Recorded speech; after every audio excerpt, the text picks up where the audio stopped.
সুপ্রিয় শিক্ষার্থী, আশা করি এই সময় তোমরা বাড়িতে ভালো আছো। আমি এই করোনাকালীন সময়ে কিন্তু আমরা আমাদের করোনা ভাইরাসের কোনো পজিটিভ দিক নাই, কিন্তু একটা জিনিস আমরা বুঝতে পারছি যে মানুষ যে একটা বৈচিত্র্যময় প্রাণী এবং মানুষের যে অনেক ভেদাভেদ আছে এবং সেটা যে উচিত নয় সেটা কিন্তু আমরা এই সময়ে অনেকে অনুভব করতে পারছি। তো আজকে আমি সেরকম একটা কবিতা নিয়ে হাজির হয়েছি। আমাদের ষষ্ঠ শ্রেণীর চারুপাঠ বইয়ের আমাদের দ্বিতীয় কবিতাটা, সেটা হচ্ছে মানুষ জাতি। সত্যেন্দ্রনাথ দত্ত এই কবিতাটা লিখেছেন। আমরা ছন্দের জাদুঘর নামে যাকে পরিচিত, সে হচ্ছে সত্যেন্দ্রনাথ দত্ত। খুব অল্প বয়সে উনি মৃত্যুবরণ করেন। ওনার আমরা কাব্য জীবনটা বেশি পাই না, কেন ওনার জীবনটাই ছিল খুব সংকীর্ণ বা ছোট। 1882 সালে জন্ম এবং 1922 সালে ওনার মৃত্যু। তো এই সময়ে উনি আমাদের সাহিত্যে অনেক কিছু দিয়ে গেছেন। এরকম একটাই কবিতা আমরা এখন পড়ব, এই সত্যেন্দ্রনাথ দত্তের একটা বিখ্যাত কবিতা জাতির পাতি নামে কবিতাটা, এবং এই কবিতাটা আমাদের অব্র আবির নামের কাব্যগ্রন্থে আছে। এই অব্র আবির কাব্যগ্রন্থের জাতির পাতির কবিতাটা আমাদের ষষ্ঠ শ্রেণীতে মানুষ জাতি নামে পরিচিত। তো আমরা এই মানুষ জাতি নামে যে কবিতাটা পরিচিত সেই কবিতাটা একটু শুনি।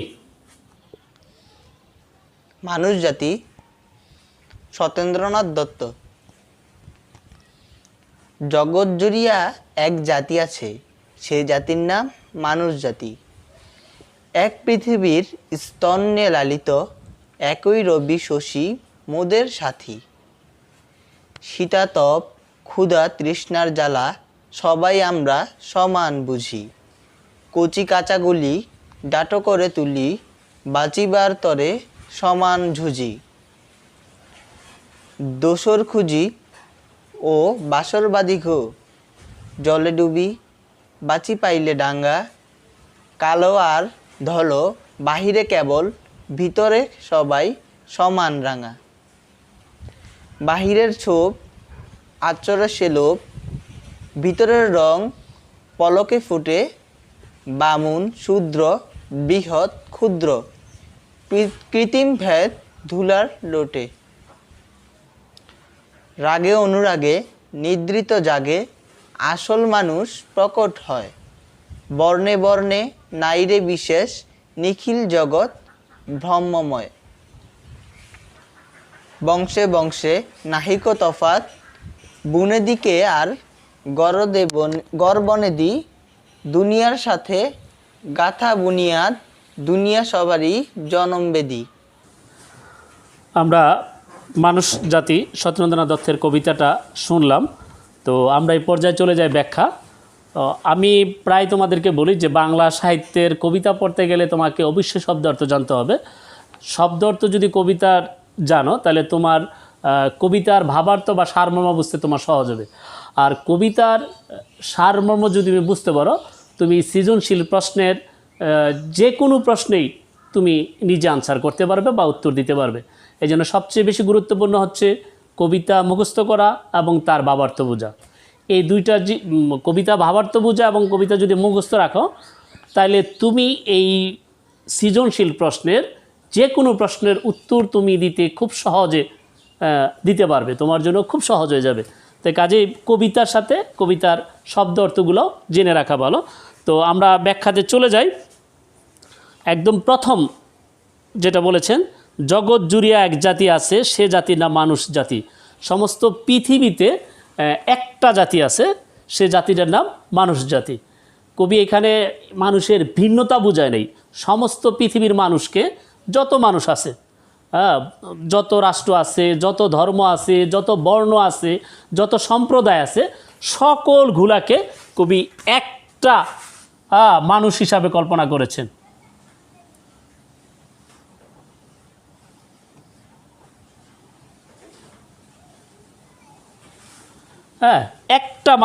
একটা মানুষ জাতি হিসাবে কল্পনা করেছেন। একই পৃথিবীর স্তনে লালিত, একই রবি শশী মোদের সাথী। আমরা যদি এক মায়ের পেটের 5 জন ভাই থাকে, মনে করো তুমি, তোমার ভাই, তোমার বোন, তোমার বড় বোন, এটা হয়তো ছোট বোন, এটা আরেকটা হয়তো ধরে নাও তোমার বড় ভাই। এই তুমি সহ, অর্থাৎ তুমি নিজে, তোমাকে ধরে নিলাম এই জায়গায় একজন। আর এটা হচ্ছে তোমার মা।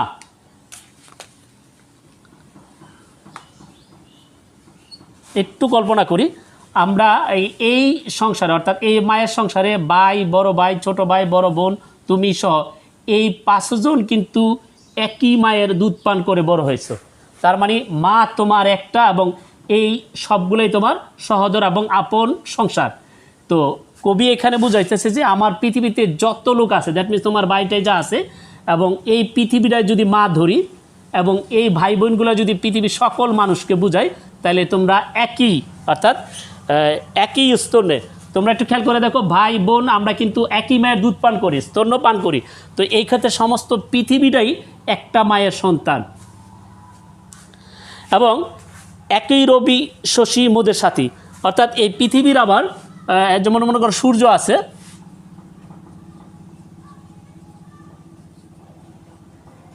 সূর্য, এবং এই পাশে ধরে নিলাম আরেক জায়গায় একটু চাঁদ কল্পনা করে নেই, এটা ধরে নিলাম চাঁদ, এবং এইটা হচ্ছে সূর্য। সূর্য চাঁদের চেয়ে একটু দূরে আছে। তার মানে এই দুইটা কিন্তু এই চাঁদেরই একটা সাথী। সাথী মানে বন্ধু। শীতাতপ, ক্ষুধা জ্বালা, ক্ষুধা তৃষ্ণার জ্বালা সবাই আমরা সমান বুঝি। আমাদের ক্ষুধা লাগাটা, দ্যাট মিনস আমাদের বেঁচে থাকার জন্য যে খাবার গ্রহণ করি, এটা কিন্তু পৃথিবীর সকল মানুষের সমান। তুমি যেমন অনেকক্ষণ না খাইলে তুমি যেমন ক্ষুধা অনুভব করবে, তুমি যেমন কোনো খাবারের চেষ্টা করবে যে আমি বেঁচে থাকার জন্য আমার খাবারের দরকার, ঠিক অন্য লোকজনও, অন্য সম্প্রদায়ের লোকজনও তাদের একই ক্ষুধা তৃষ্ণার যে ব্যাপারটা সেটা সম্পূর্ণ একই। এবং এটা বোঝার জন্য সবচেয়ে ভালো একটা উত্তম মাধ্যম হচ্ছে আমাদের রোজা। রোজাতে দেখবা যে রোজা থাকলে মানুষের কী একটা অনুভব হয়। এই জন্যই রোজা আমাদেরকে অনেক কিছু শিক্ষা দেয়, যে রোজা থাকলে কিন্তু আমরা দীর্ঘক্ষণ উপবাস থাকি। এই উপবাস থাকার কারণে কিন্তু আমরা বুঝতে পারি যে কোনো দরিদ্র লোক যদি না খাইয়া থাকে অভাবের কারণে, তার অবস্থাটা কীরকম হয়, সেই অনুভবটা কিন্তু আমরা রোজার মাধ্যমে শিখতে পারি। এবং এখানে কবি এটাই বলেছে যে শীতাতপ, ক্ষুধা তৃষ্ণার জ্বালা সবাই আমরা সমান বুঝি। আমাদের শরীরের গরমের সময় শীত, শীতের সময় গরমের অনুভব দরকার লাগে। মনে করো প্রচণ্ড শীত, এই মুহূর্তে কিন্তু আমার একটা ইয়ার দরকার, মানে তাপের দরকার। আবার যখন একদম প্রচণ্ড গরম, তখন কিন্তু আমি একটু অনুভব করি যে আমার একটা কিছুটা হইলো হালকা শীতের দরকার আছে। তো এই যে মানে শীত এবং গ্রীষ্মের, অথবা গরম এবং শীতের, ঠান্ডা বা গরমের যে একটা অনুভব, সেটা কিন্তু আমরা সবাই সমান বুঝি। অর্থাৎ কালোরাও যেরকম বুঝে, সাদারাও সেরকম বুঝে, আবার ঠিক ইসলাম ধর্মের লোকেরা যেরকম বুঝে, হিন্দু ধর্মের লোকেরা এরকম বুঝে, খ্রিস্টান ধর্মের লোকেরা একই বুঝে। অর্থাৎ সমস্ত মানব জাতির এই সিস্টেমটা কিন্তু একই। কচি ডাটাগুলো ঢাটো করে তুলি, বাঁচিবার তরে আমরা সবাই বুঝি, সমান বুঝি। তো কচি কাঁচাগুলো ডাটো করে তুলি, কচি মানে ছোট, আর কচি মানে ছোট, এবং কাঁচাগুলো ডাটো করে তুলে। ডাটো মানে শক্ত অথবা পুষ্ট। মানে যখন আমরা শাক সবজি তুলি, তখন কিন্তু আমরা যে ডাটাগুলো তুলি তখন কিন্তু একটু পুষ্ট করে নিই, অর্থাৎ একটু মানে একটু বড় করে তারপরে কিন্তু এগুলো তুলি। তো এই ক্ষেত্রে এইটাই বোঝাচ্ছে কচি কাঁচা ডাটো করে তুলি, বাঁচিবার তরে আমরা সবাই বুঝি। মানে পৃথিবীতে বেঁচে থাকার জন্য আমরা কিন্তু এই বেঁচে থাকার অনুভবটা কিন্তু সবাই সমান বুঝি। এবং আমরা কিন্তু এটাকে একটা ছোট্ট শাক টাক যখন তুলি, তখন কিন্তু এটা তুলে ফেলি না, এটাকে কিন্তু একটু খাবার উপযুক্ত করে তারপর তুলি। দোসর খুঁজি বাসরবাদী গো, জলে ডুবি বাঁচি পাইলে ডাঙ্গা। দোসর খুঁজি, দোসর মানে বন্ধু, বাসরবাদী গো, এখানে কিন্তু বাসরবাদী গো করতে কবি আরেকটা জিনিস বুঝাইছেন।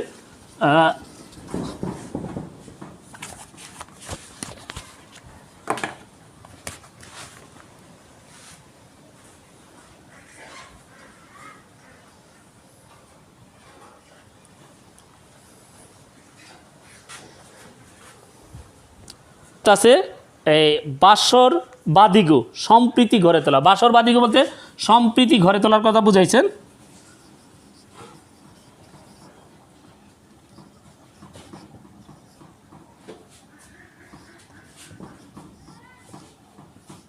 কবি এখানে সম্প্রীতিটা গড়ে তোলার কথা বুঝেছে। দোসর খুঁজিকো ও বাসরবাদিগো জলে ডুবি বাঁচি পাইলে ডাঙ্গা। মানুষ বেঁচে থাকার জন্য কিন্তু আমরা এই সম্প্রীতি গড়ে তুলছি। যখন পৃথিবীতে জনসংখ্যা কম ছিল এবং এত সুযোগ সুবিধা ছিল না, তখন কিন্তু মানুষ বন জঙ্গলে বাস করতো এবং বেঁচে থাকার জন্য মানুষ কিন্তু একটা সমাজবদ্ধ হইতেছে। নাহলে কিন্তু মনে করো জঙ্গলে একা গেছে, জঙ্গলে একটা পশু অথবা হিংস্র বাঘ অথবা একটা সিংহ একটা মানুষকে খাওয়াটা কোনো কঠিন ব্যাপার নয়। কিন্তু যখন দলবদ্ধ হয়ে, দুঃখিত, যখন মানুষ দলবদ্ধ হয়ে একসাথে বসবাস শুরু করছে এবং একটা সম্প্রীতি গড়ে তুলছে, তখন কিন্তু মানুষ ওটাকে জয় করতে পারছে, অর্থাৎ পশুপাখির আক্রমণ থেকে বেঁচে থাকতে পারছে। তো এই জন্য বলছে যে বেঁচে থাকার জন্য আমরা কিন্তু এই বাসরবাদিগো, তার মানে সম্প্রীতি গড়ে তুলি। আমাদের পৃথিবীতে বেঁচে থাকার জন্য মানে আমরা যাতে হানাহানি না করি, খুন হিংসা বিদ্বেষ যাতে না করি, আমাদের যেন একটা সম্প্রীতি গড়ে তুলি, এরকমই এখানে একটা বুঝাইছে। কালো আর ধলো বাহিরে কেবল, ভিতরে সবাই সমান রাঙ্গা। তুমি সাদা আমি কালো, একজন নিগ্রো হতে পারে, একজন একদম সাদা বর্ণের হতে পারে, কিন্তু আমাদের শরীরের ভিতরের যে রক্ত সবার কিন্তু লাল এবং সবার কিন্তু একই বর্ণের। এই আমাদের চামড়ার পার্থক্য হতে পারে, কিন্তু ভিতরের রক্তের কোনো মানে রক্তের যে কালার যে লালটা বোঝাচ্ছে এখানে যে সমান রাঙ্গা। রাঙ্গা এই সবারই কিন্তু একই ধরনের লাল রঙের। এখানে কিন্তু কালোদের শরীরে কালো রং নয়, সাদাদের শরীরে সাদা রং নয়, রক্তের রং সবারই সমান। বাহিরের ছোপ আচরে সে লোভ, ভিতরে রং পলক ফুটে। অর্থাৎ আমরা বাহিরে অনেক মেকআপ দিয়ে অনেক চেহারা চেঞ্জ করতে পারি, ড্রেস আপ পরে অনেক ধরনের আকার ধারণ করতে পারি, হ্যাঁ, বিচিত্র রূপ ধারণ করতে পারি, কিন্তু ভিতরের যেটা বাহিরের ছোপ আচরে সে লোভ, অর্থাৎ বাহিরের এই ইয়াটা মানে মেকআপ এবং ড্রেস আপ অথবা যেটাই ধারণ করি, রং সং যাই ধারণ করি, সেটা যদি বাদ দিয়ে দেই তাহলে আমার ভিতরের পলক সেটা একই বা অরিজিনালটা ফুটে উঠবে। বামন শূদ্র বৃহৎ ক্ষুদ্র কৃত্রিম ভেদ ধুলায় লোটে। আমরা এই পৃথিবীর মানুষই আমরা কিন্তু বামন বলতে হিন্দু ধর্মের একদম উচ্চ বর্ণ বুঝাইছে, এবং শূদ্র এটাও হিন্দু ধর্মের একটা বর্ণ। বৃহৎ মানে সবচেয়ে বড়, অথবা ক্ষুদ্র মানুষের যে জাত ভেদগুলা যেগুলা মানুষ তৈরি করছে সেগুলো এক কৃত্রিম, এগুলো আসলে আল্লাহ প্রদত্ত না, এটা আমরাই তৈরি করেছি মানুষের ভেদাভেদ। এর কারণে কিন্তু আমাদের সমাজের কিছুটা হলো অধপতনে গেছে, যে এরকম ভেদাভেদ কিন্তু আল্লাহ আমাদেরকে চায় নাই। বিধাতা আমাদের কিন্তু এরকম ভেদাভেদ করে সৃষ্টি করে নাই। হ্যাঁ, বিধাতা কিন্তু আমাদেরকে একই রূপে সৃষ্টি করেছেন, কিন্তু আমরাই কেউ ব্রাহ্মণ কেউ শূদ্র এই ধরনের বর্ণ ভাগ করেছি। কৃত্রিম ভেদ ধুলায় লুটে, মানে কবি এখানে বলছে এই ধরনের এই বর্ণগুলা এগুলাকে মাটিতে লুটায় দাও, এগুলা ধুলার মতো মিশিয়ে দাও। রাগে অনুরাগে নিদ্রিত জাগে আসল মানুষ প্রকট হয়। মানুষ পরিচিত হয় বা মানুষ চিনতে পারে আমরা রাগ এবং অনুরাগে। বর্ণে বর্ণে নাইরে বিশেষ নিখিল জগৎ ব্রাহ্মময়। মানে এই ধরনের বর্ণপ্রথা মানে উঁচু জাত নিচু জাত বড় বড় বংশবিজাত এগুলার আসলে মানুষের সত্যিকারের পরিচয় নয়। সত্যিকারের পরিচয় জগতের মানে বিশ্ব ব্রহ্মাণ্ডের কাছে একটাই, সেটা হচ্ছে মানুষ জাতি। দেখো একটি ঠিক এই পরের প্যারাটাতেই দেখো কবি আবার ঠিক একই ধরনের ব্যাখ্যা দিয়েছেন ঠিক এভাবে। বংশে বংশে নাহিত তফাৎ, বনেদি কে আর গড় বনেদি। বনেদি মানে খুব উচ্চ বংশের বা প্রাচীন কোনো বংশ বুঝাইছে। গড় বনেদি মানে তার চেয়ে নিম্নবর্ণের অথবা সচরাচর বংশগুলো বুঝাইছে। দুনিয়ার সাথে গাথা বুনিয়াদি, দুনিয়া সবারই জনমবেদী।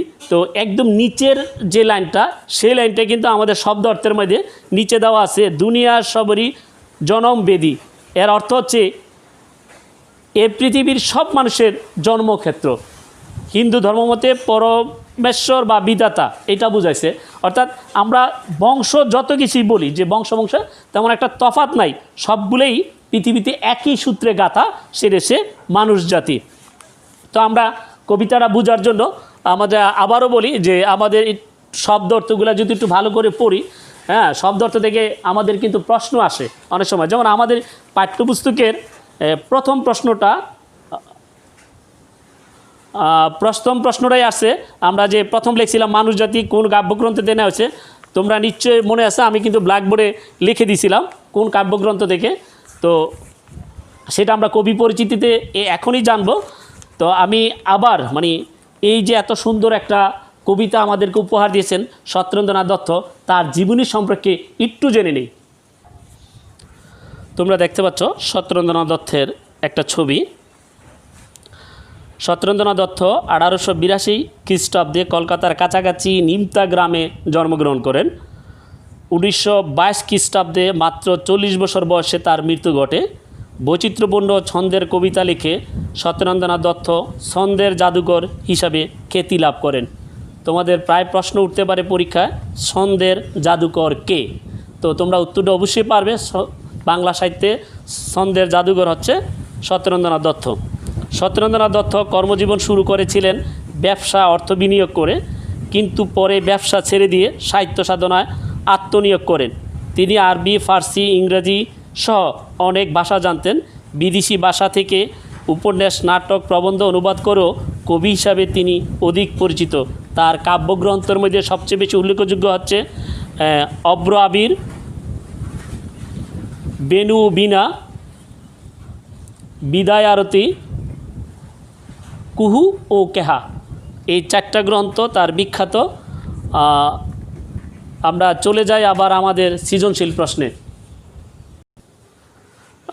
একটু খেয়াল করো, আমি বোধহয় স্লাইড পড়তে যাইয়া এই উচ্চারণটা একটু ভুল করেছিলাম।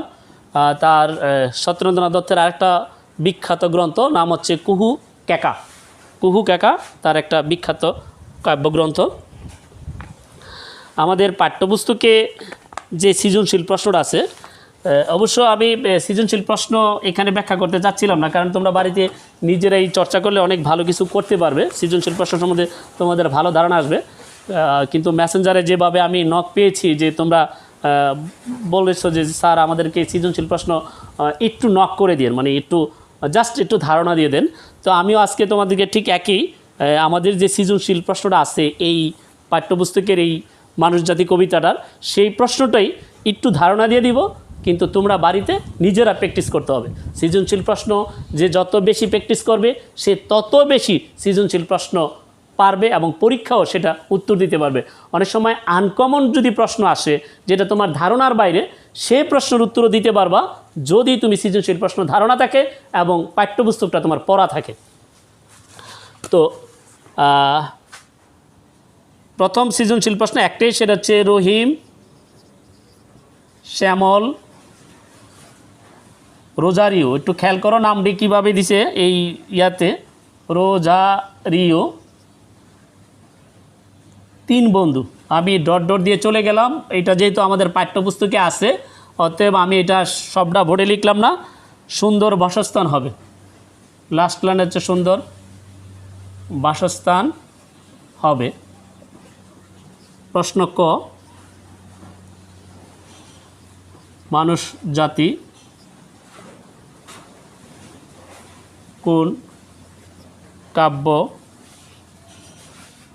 গ্রন্থ থেকে নেওয়া হয়েছে?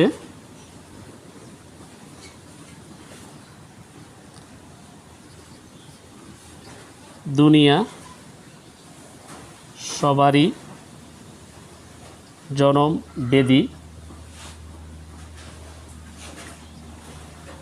কি বোঝানো হয়েছে?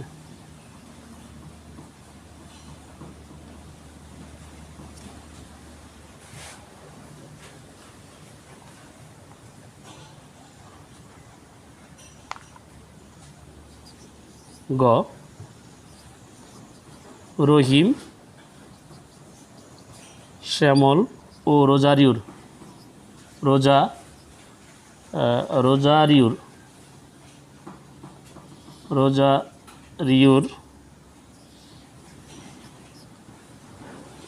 বন্ধুত্বে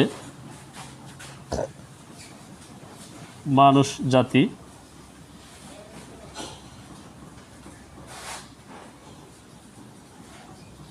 কবিতার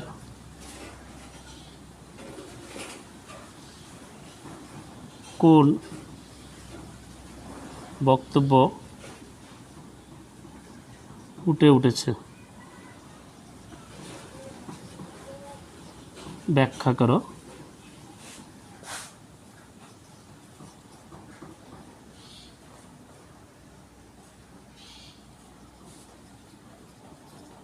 উদ্দীপকে রহিমের বাবার মন্তব্য যেন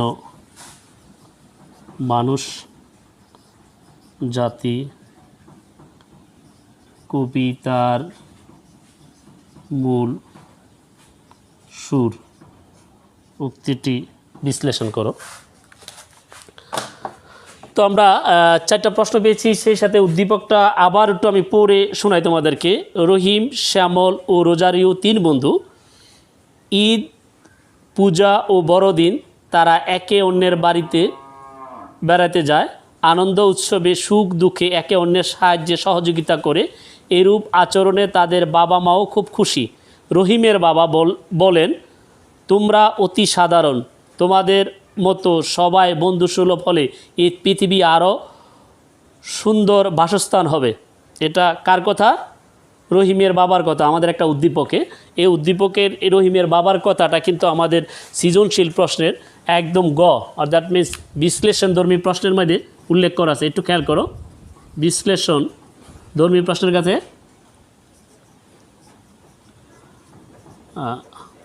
এবং প্রশ্নটা উদ্দীপকের সাথে আমাদের পাঠ্যপুস্তকের একটু মিল আছে। তোমরা একটু খেয়াল করো, মানুষ জাতি কবিতার কোন বক্তব্য এই রহিম, শ্যামল, রোজাজির বন্ধুত্বের সাথে কি মিল পাওয়া যায়, সেই মিলটাই তুমি এই প্রয়োগমূলের প্রশ্নের উত্তরে লিখবা। এবং অনুধাবন কবিতার যে প্রশ্নটা, এই অনুধাবন প্রশ্নটা যেটা আমরা ঠিক শেষ লাইনটা, কবিতার একটু শেষ লাইনটা দেখো।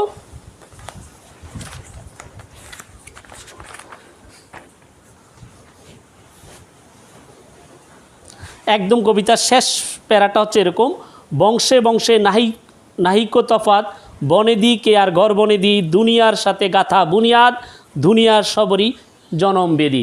এই কবিতার শেষ লাইনটা দিয়া কবি এখানে কি বুঝাইছেন, আবার যে কি বুঝাইছেন সেটাও কিন্তু আমাদের এই শব্দার্থের একদম শেষের, শব্দার্থ পৃষ্ঠার শেষের একদম উপরের লাইনটা, শেষের লাইনটার উপরের লাইনটাই এটার ব্যাখ্যা দেওয়া আছে।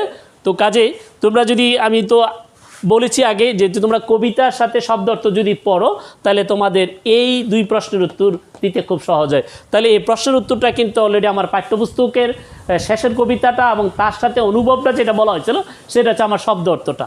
তার মানে 2টা জিনিস, একদিক দিয়ে আমার কবিতা, 2 নম্বরে আমার কবিতাটা অনুভব করার জন্য শব্দ অর্থ দরকার লাগতেছে। এখন প্রথম প্রশ্নটা যেটা জ্ঞানমূলক প্রশ্ন হচ্ছে স্মৃতি নির্ভর প্রশ্ন, যা পাঠ্যপুস্তকের কোথাও না কোথাও থাকে। তো এই মানে প্রথম যে প্রশ্ন জ্ঞানমূলক প্রশ্নটা, সেটাও কিন্তু আমরা এই বইয়ের কোথাও না কোথাও আছে, একটু খুঁজে দেখি।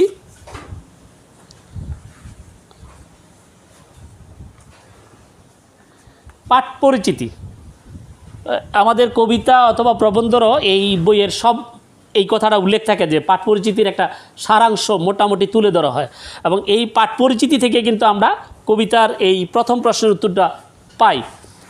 আমি প্রথম লাইনটাই পড়ি, পাঠ পরিচিতি, তাহলে তোমরা কিন্তু এই উত্তরটা দিতে সহজ হয়ে যাবে। আমি উত্তরটা আবার বলি, ডাইরেক্ট বলবো না, এটার উত্তর কী হবে আমি বলবো না, কিন্তু তোমরা আমার এই পড়া থেকে লাইনটা বুঝতে পারবে। মানুষ জাতি কবিতাটি কবি সত্যেন্দ্রনাথ দত্তের অব্র আবির কাব্যগ্রন্থ থেকে নেওয়া হয়েছে। মূল কবিতার নাম জাতির পাতি। তাহলে আমার কিন্তু আমি 2টা লাইন বলেছি, 2টা লাইন থেকে এখানে লেখছে মানুষ জাতি কোন কাব্যগ্রন্থ থেকে নেওয়া হয়েছে। এটার উত্তর কিন্তু জাস্ট 1 ওয়ার্ডই যথেষ্ট, সেটা কি? অব্র আবির। দ্যাটস এনাফ, উত্তর শেষ। অর্থাৎ এটার জন্য আমার বিশেষ বড় কিছু লিখতে হচ্ছে না, জাস্ট 1 ওয়ার্ড, অব্র আবির। দুঃখিত, 2 ওয়ার্ড কিন্তু একটা বইয়ের নাম। তো অব্র আবির, এটা কবিতার শেষ লাইনটার শব্দ অর্থ বুঝলে কি পারবো। এটার সাথে আমি যদি এই একটা প্যারা সুন্দর দেওয়া আছে, এখানে কিন্তু রহিম, শ্যামল এবং রোজারু, রহিম বলতে ইসলাম ধর্মের প্রতিনিধিত্ব করা হয়েছে, শ্যামল বলতে হিন্দু ধর্মের, রোজারিও বলতে এখানে খ্রিস্টান ধর্ম বোঝাচ্ছে। এই যে 3 ধর্মের যে একটা সম্প্রীতি আছে, এখানে 3 ধর্মের, কিন্তু আসলে মূলত 3 ধর্ম না, পৃথিবীতে যত ধর্মই আছে এবং যত সম্প্রদায় আছে, এই টোটালটা সবটাকে কবি একটা মানুষ জাতি হিসাবে কল্পনা করেছেন। এবং এই প্যারাটার সাথে আমার মূল বইয়ের যে ভাবার্থটা যদি মিলাও, তাহলে তুমি অবশ্যই এই প্রয়োগমূলের উত্তরটা দিতে পারবে এবং বিশ্লেষণটার ক্ষেত্রে তোমার নিজস্ব ধারণা তুমি এখানে তুলে ধরতে পারবে। আর আমি প্রশ্ন বোঝার সুবিধার্থে তোমাদেরকে জ্ঞানমূলক অনুধাবন প্রয়োগ বিশ্লেষণ এগুলো আমি নিজে লিখছি, কিন্তু পরীক্ষার খাতায় উত্তর লেখার সময় তোমরা অবশ্যই এই লেখাগুলো লিখবা না, এই লেখাগুলো লেখার দরকার নেই। তো আজকে এই পর্যন্তই। ধন্যবাদ সবাইকে। বাড়িতে সুস্থ থাকো, ভালো থাকো এবং স্বাস্থ্যসম্মতভাবে চলাফেরা করবে। ভালো থেকো।